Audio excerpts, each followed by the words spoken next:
দর্শক, আমরা দেখতে পাচ্ছি রাজধানী ঢাকা আজকে ফিলিস্তিনিদের জন্য যে কণ্ঠ এবং যে কান্নার আবেগ এবং যে ক্ষত নিয়ে আজকে মুসলমানরা রাজপথে নেমেছে।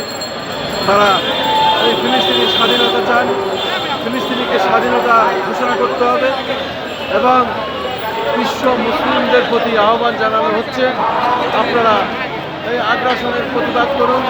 বিশেষ করে ফিলিস্তিনি যেভাবে শিশু, নারী এবং যেভাবে তাদের ভয়াবহ নির্যাতনের শিকার হতে হয়েছে এবং এরই প্রতিবাদে সমস্ত মুসলিম উম্মার প্রতি আহ্বান আজকে পথে নামার জন্য, প্রতিবাদে নামার জন্য এবং আজকে যেন এই আগ্রাসন বন্ধ হয় তার প্রতিবাদেও সারা বাংলাদেশ আজকে উত্তাল।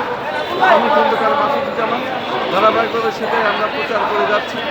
বিশেষ করে আমরা এই ফিলিস্তিনিদের স্বাধীনতার দাবিতে দীর্ঘদিন ধরে আমরা কথা বলে আসছি।